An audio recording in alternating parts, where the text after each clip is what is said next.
Surat dakwaan nomor PDM garis 222 garis miring Bogor garis miring 11 garis miring 2024 kepada yang terhormat Pengadilan Negeri Cibinong dengan hormat kami jasa penuntut umum yang bertugas berdasarkan surat perintah penuntut nomor PDM garis 222 garis miring Bogor garis miring 11 garis miring 2024 setelah mempelajari yang pertama berkas perkara tindak pidana penganiayaan dengan ini menyusun surat dakwaan sebagai berikut.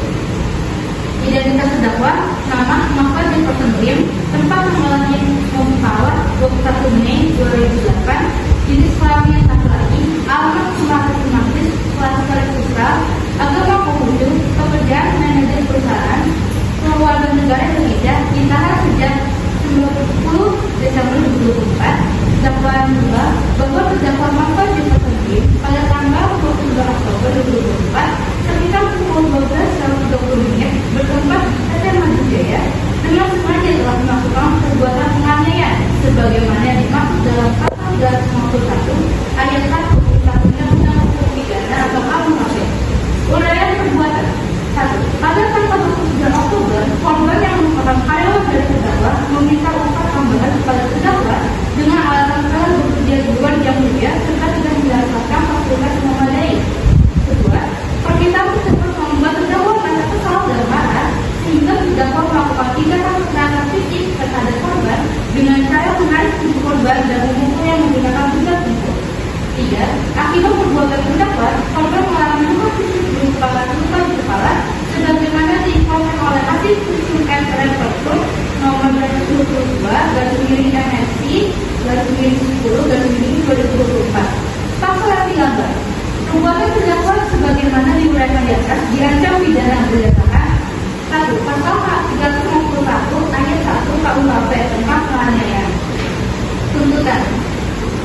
Demi keadilan berdasarkan ketuhanan yang Maha Esa, kami, jasa penuntut umum, memohon agar Pengadilan Negeri Cibinong menjatuhkan hukuman yang setimpal kepada terdakwa sesuai dengan ketentuan hukum yang berlaku. Demikian surat dakwaan ini disusun untuk digunakan sebagaimana mestinya. Cibinong, 18 November 2024, jasa penuntut umum. Kepada terdakwa, apakah sudah mengerti tentang isi dan maksud dari dakwaan dari kuasa penuntut umum? Mengaku yang mulia.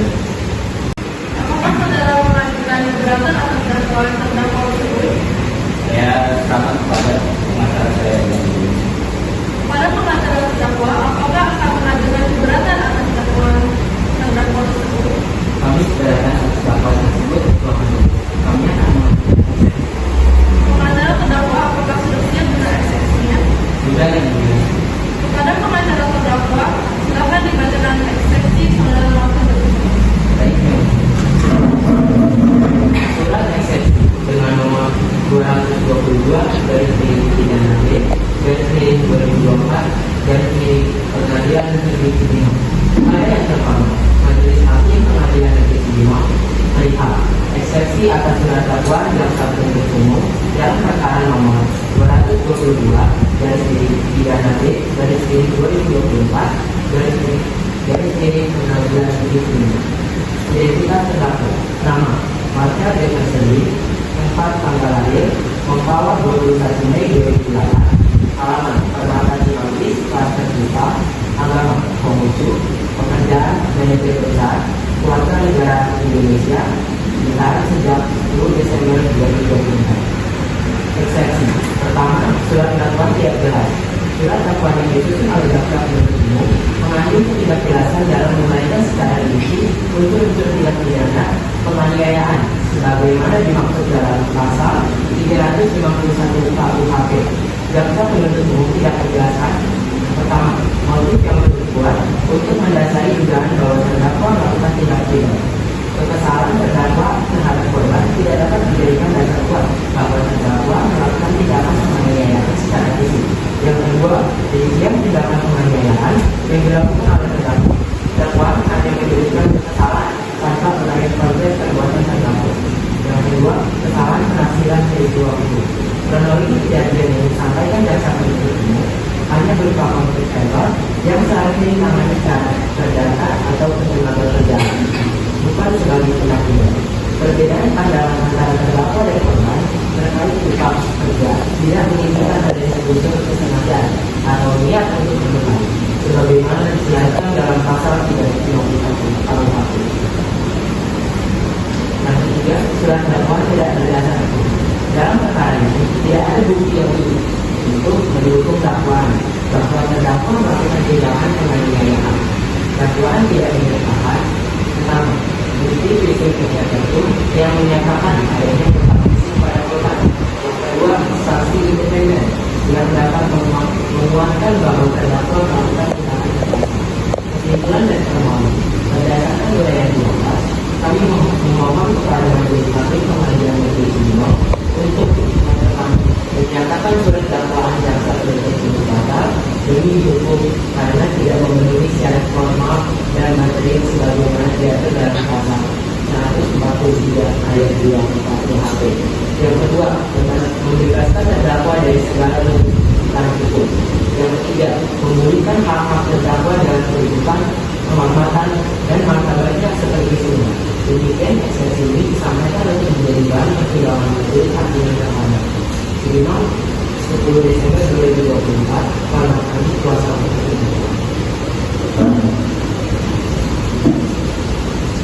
Dari kuasa penuntut umum, apakah sudah mengerti dengan eksepsi dari pengacara terdakwa? Mengerti yang mulia. Apakah saudari akan mengajukan keberatan terhadap tanggapan eksepsi dari kuasa penuntut umum? Surat tanggapan terhadap eksepsi nomor 222 garis miring pidana biasa garis miring 2024 garis miring Pengadilan Negeri Cibinong. Kepada Bapak Majelis Hakim Pengadilan Negeri Cibinong, kami jaksa penuntut umum yang bertugas dalam perkara pidana atas nama terdakwa Maksa Jum'at dengan ini menyampaikan tanggapan terhadap eksepsi atau nota keberatan yang diajukan oleh kuasa hukum terdakwa sebagai berikut. Identitas terdakwa, nama Maksa Jum'at, tempat tanggal lahir, Mempawah 21 Mei 2008, alamat rumah tinggal Struktur Sosial, agama Khudu, pekerjaan perusahaan, warga negara Indonesia, ditahan sejak 10 Desember 2024. Tanggapan atas eksepsi. 1. Dakwaan jaksa penuntut umum telah memenuhi ketentuan formal dan material. Surat dakwaan yang disusun oleh jaksa penuntut umum telah memenuhi ketentuan pasal 143 ayat 2 KUHP, yaitu syarat formil, identitas terdakwa, tempat dakwaan kejadian perkara, serta uraian singkat tentang perbuatan didakwakan telah jelas. 2.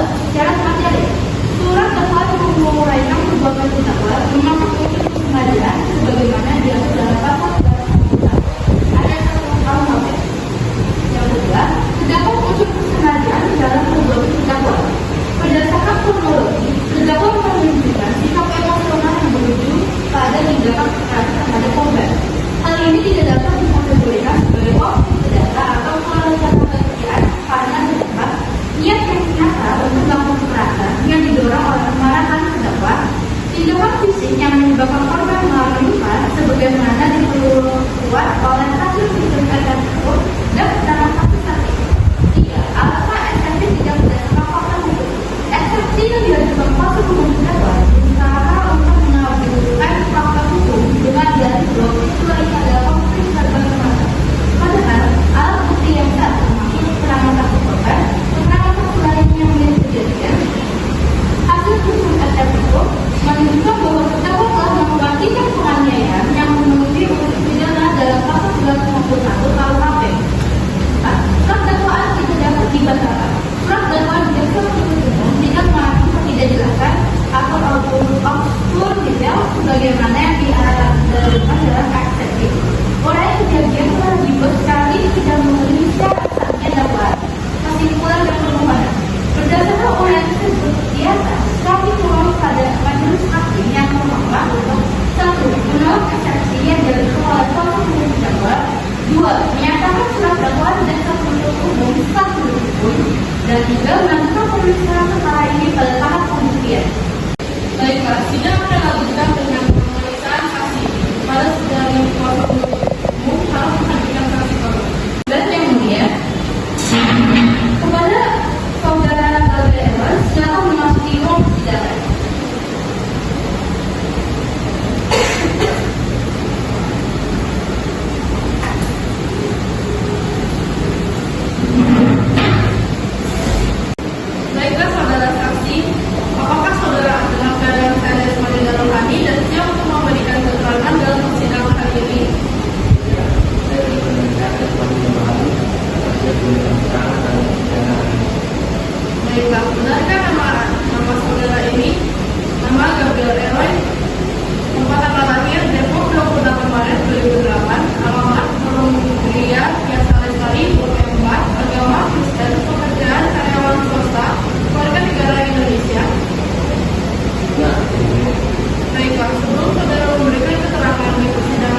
yakin bahwa terdakwa melakukan tindak penganiayaan pada saudara di tempat saudara bekerja? Ya, saya yakin. Apakah sebelumnya saudara sedang melakukan dengan terdakwa? Ya, ada berbeda pendapat sebelumnya. Tapi kami saling memaafkan sehingga belum seperti itu. Apakah saudara tahu bagaimana atau dengan alat apa terdakwa melakukan tindak penganiayaan?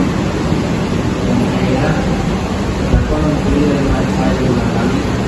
Saya tidak mengalami mencari alat. Saya dibebaskan oleh Apakah ada yang melihat atau menyaksikan kejadian ini? ya, itu semua saksi saya dikawal karena penganiayaan dan mata. Apakah ada yang ingin ditambahkan lagi oleh saudara? Saya Dari kuasa penuntut umum, apakah masih akan mengajukan saksi lagi? Masih ada saksi lagi yang dia? Baiklah, dari kuasa penuntut umum untuk mengajukan saksi di depan persidangan. Baik yang mulia. Kepada saudari saksi Esa, silakan memasuki ruang sidang.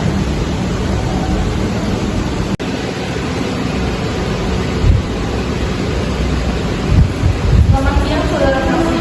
Saya yang mulia. Apakah saudari siap mengikuti persidangan? Siap yang mulia. Saudari saksi, sebelumnya saya akan memeriksa identitas saudari terlebih dahulu.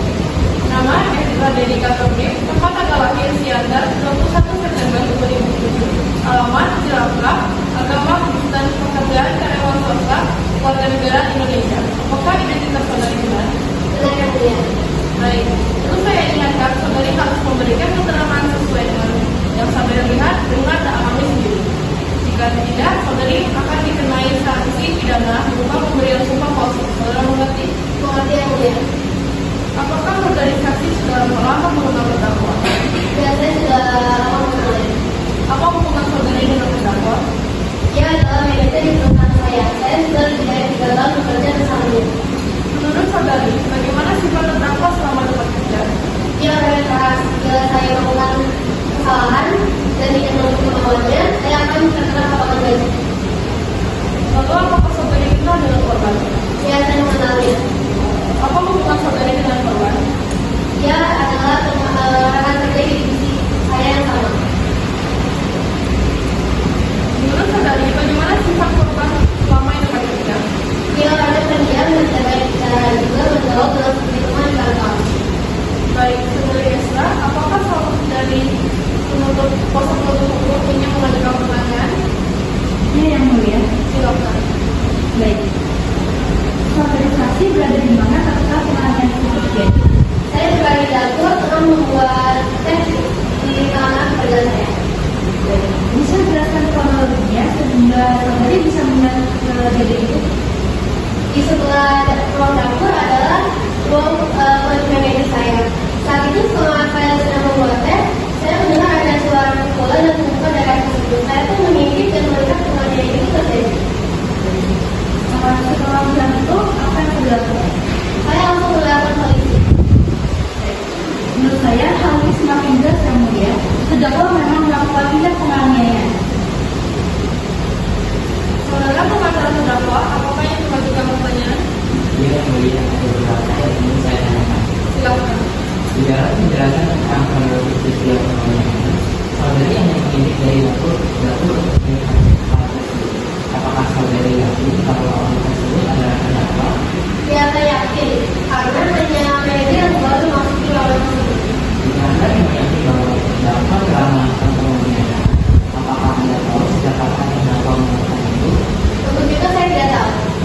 Tadi saudari mengatakan yakin, lalu baru saja saudari bilang kalau saudari tidak tahu. Berarti saudari tidak yakin bahwa terdakwa telah melakukan penganiayaan.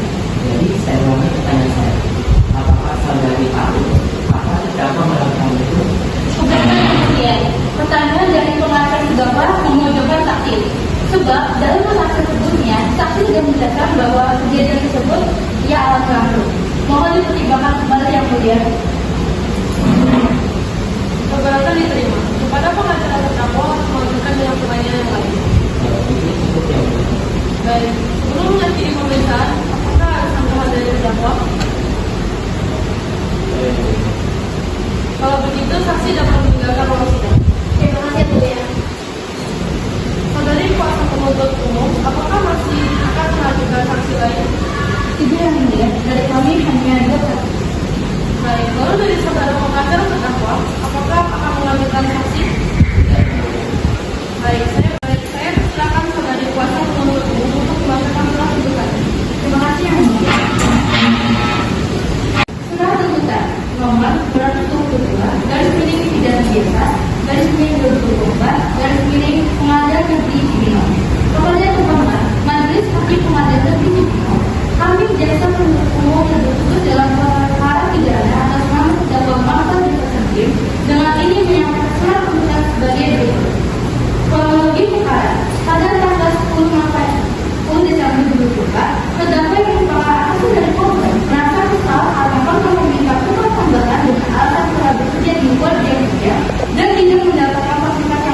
Akibat tindakan tersebut, korban mengalami luka fisik sebagaimana dinyatakan dalam hasil sistem Lepertum nomor 222 garis miring MSI garis miring 10 garis miring 2024. Kejadian ini disaksikan langsung oleh saksi Gabriel Eroy dan saksi Esra yang kemudian menghubungi pihak kepolisian.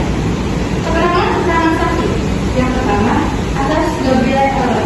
Nama Gabriel Eroy, tempat tanggal lahir Depok 28 Maret 2008, alamat Perbiayaan Lestari, Blok 5, agama Kristen, pekerjaan karyawan perusahaan, warga negara Indonesia.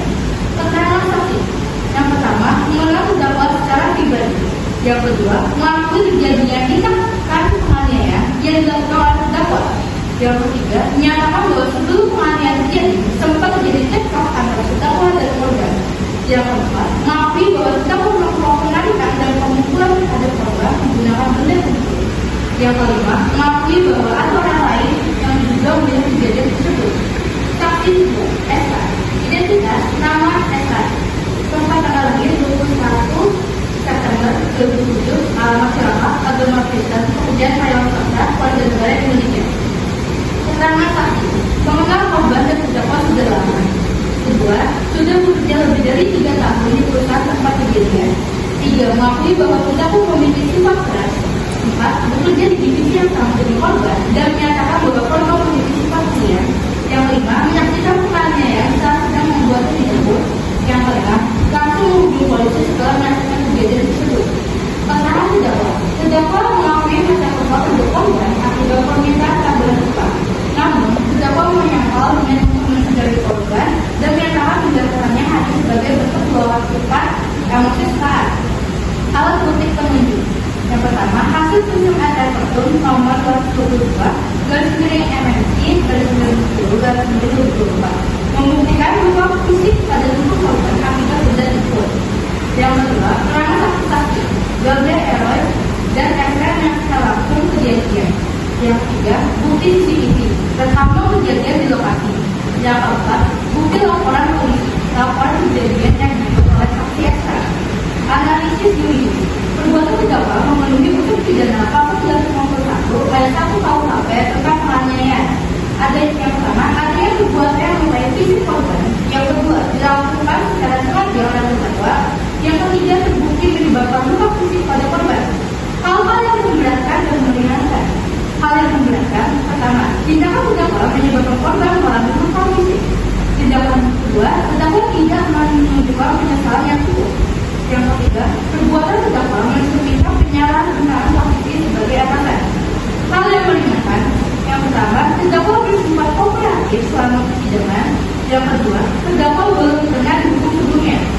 Kesimpulan, berdasarkan fakta-fakta dan alat bukti yang telah diuraikan, terdakwa terbukti secara sah dan meyakinkan bersalah melakukan tindakan pidana penganiayaan sebagaimana diatur dalam pasal 351 ayat 1 KUHP.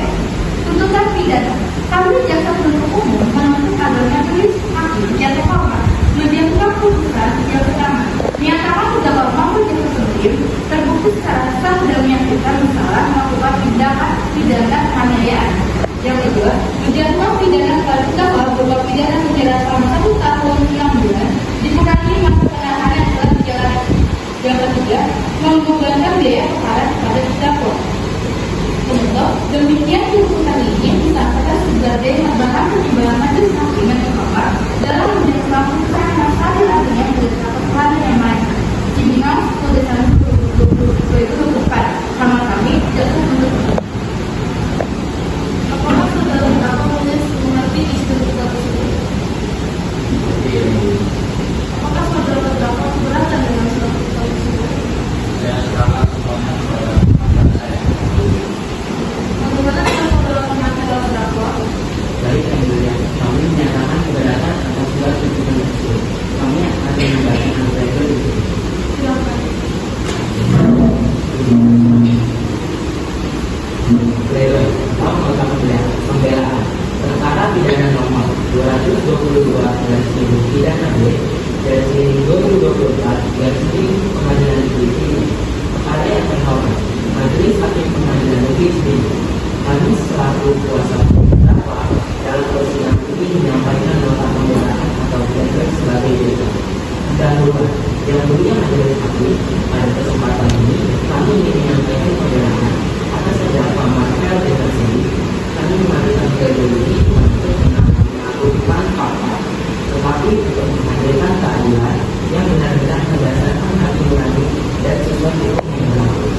fakta yang terungkap di persidangan. Yang pertama, hubungan antara terdakwa dan korban. Terdakwa dan korban memiliki hubungan kerja, di mana terdakwa menjabat sebagai manajer, sementara korban adalah karyawan. Hubungan kerja tersebut telah berlangsung dalam situasi tekanan yang tinggi. Yang kedua, situasi pada saat kejadian.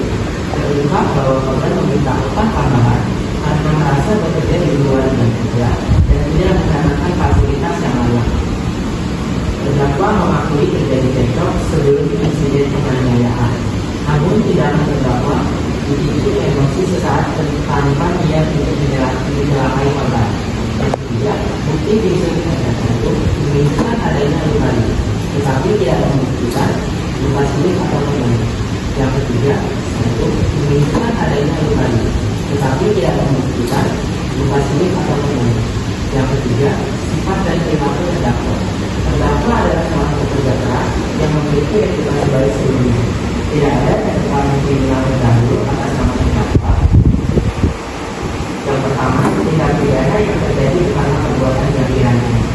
Tindakan terdakwa terjadi secara spontan akibat tekanan emosi. Tidak ada bukti yang menunjukkan bahwa terdakwa memiliki niat untuk melukai korban secara sengaja.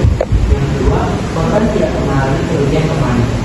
Berdasarkan hasil visum dan keterangan saksi, luka yang dialami korban tergolong ringan dan tidak mengakibatkan dampak jangka panjang yang signifikan. Yang ketiga, terdakwa menunjukkan usaha penjara.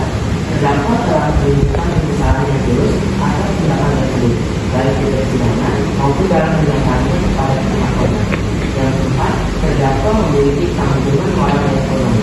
Sebagai manajer perusahaan, terdakwa bertanggung jawab atas kehidupan keluarganya dan beberapa karyawan yang bergantung kepada kinerjanya. Hal-hal yang meringankan. Yang pertama, terdakwa bersifat kooperatif selama waktu berlangsung. Yang kedua, terdakwa tidak memiliki catatan kriminal sebelumnya. Yang ketiga, perbuatan terdakwa tidak dilakukan dengan perencanaan atau niat buruk. Yang keempat, terdakwa telah berusaha menyelesaikan masalah ini secara kekeluargaan. Permohonan kepada majelis hakim berdasarkan fakta-fakta tersebut, kami memohon kepada yang mulia majelis hakim dapat mempertimbangkan yang pertama, membebaskan terdakwa dari dakwaan kriminal. Yang kedua, menjatuhkan hukuman yang ringan-ringannya dengan mempertimbangkan aspek kemanusiaan dan tanggung jawab terdakwa terhadap keluarga serta karyawan lainnya. Yang ketiga, jika memungkinkan, berikan kesempatan kepada terdakwa untuk menyelesaikan permasalahan ini melalui pendekatan keluarga. Penutup, yang mulia majelis hakim, kami menyampaikan dalil ini dengan berharap agar keadilan ditegakkan, bukan hanya berdasarkan aturan hukum, tapi juga dengan mempertimbangkan aspek kemanusiaan dan keadilan substantif. Semoga keputusan yang diambil mencerminkan kebenaran yang sesungguhnya dan menjadi pelajaran berharga bagi kita semua. Bino, 10 Desember 2020. Bagaimana dari kuasa hukum?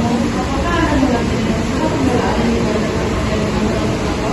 Yang mulia.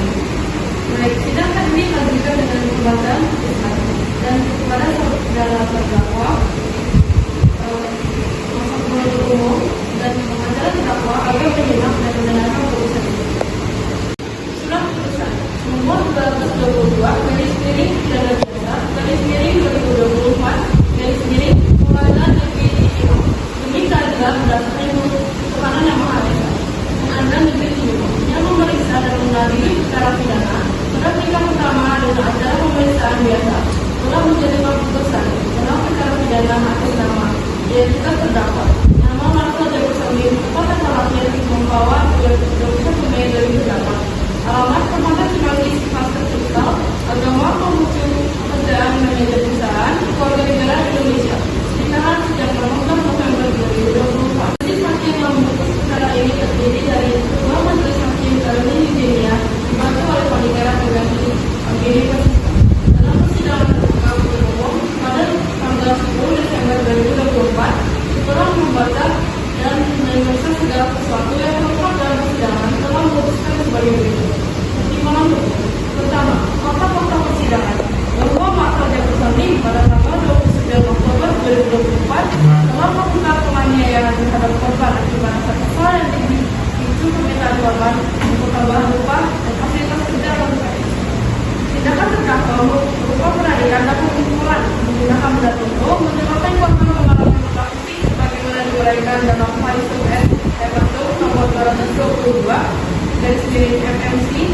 miring 10 garis miring 2024. Nomor tindakan terdakwa disaksikan oleh saksi Gabriel R. Siapetia Tanjungan dan Desra yang memberikan keterangan sesuai dengan fakta kejadian.